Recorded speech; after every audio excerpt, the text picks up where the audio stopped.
With the exception of a handful of permitted marches and rallies, people who want to demonstrate their views during the DNC are told they're free to do so, but only from the discomfort of a so-called free speech zone. Protest organizers refer to it as an internment camp or a detention center. The area the authorities have designated as the official protest area is enclosed by a maze of overhead netting, razor wire, and chain-link fence. The Fleet Center, where the convention is taking place, is barely visible through the abandoned elevated rail lines and green girders overhead. At this weekend's Boston Social Forum, there was quite a bit of discussion about the so-called protest pit. Here's South African poet Dennis Brutus speaking at the Boston Social Forum. Well, that's the designated free speech zone.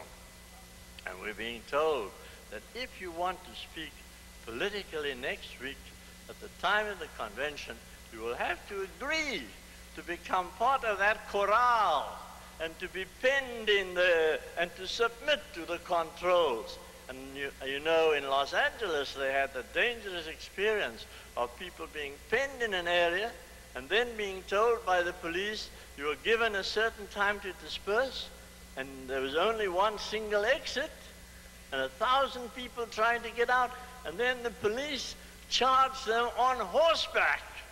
And I'm telling you, you must be prepared to take a stand on this issue. You have to say,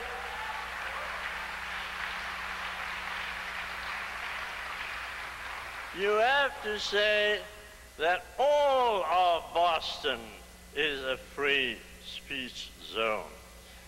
And there's one serious consequence if you don't. You may lose your voice, and they will roll over you if you submit to that restraint. If you submit to that encroachment on your freedom, you will find not only will you lose your voice, but the time may come in November where suddenly there's a red alert, and then you're told you've lost your vote. South African poet Dennis Brutus speaking on Sunday at the Boston Social Forum. Last week, U.S. District Judge Douglas Woodlock called the conditions for protesters in Boston, quote, an affront to free expression and a festering boil. Again, that wasn't a protester describing the conditions. That was the judge. But he refused to order changes to the so-called free speech zone. In response, a coalition of protest groups and civil liberties organizations has appealed to the First Circuit Court of Appeals.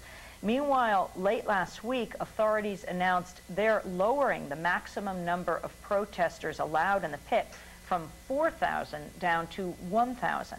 They said because of concerns of overcrowding. So far, it appears the only people that have actually gone into the pit have been activists protesting the official protest area. We're joined right now by Ursula Masny Latos, who is Executive Director of the National Lawyers Guild Massachusetts chapter. Welcome to Democracy Now! Thank you for having me here. It's very good to have you with us. Well, can you talk about this? Well, first of all, it was not the decision of city officials to lower the number of people in the zone. This was the order that came from the judge. The judge was really appalled what he saw during a tour of the site on Thursday.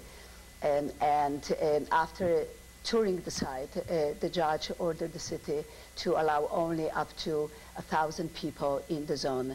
And in addition to that, he ordered the city to make one more exit from the zone, because right now there is only one access area, path, and one exit from the area, which is very problematic because it's under train tracks, and at the point where people are supposed to leave the area, the tracks are quite low. So anyone who is taller than 5'5" would not be able to leave the area without ducking. How has it come to this point, and how can you have a situation where the judge, not the protesters, is using terms like the site is an affront to free expression and a festering boil, and yet ultimately rules, well, refuses to order the changes to the zone? It's very difficult to speculate what influenced the judge's decision.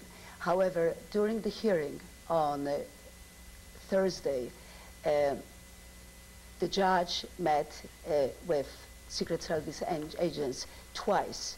He ordered 2 breaks, and during those breaks he had briefings with several Secret Service individuals.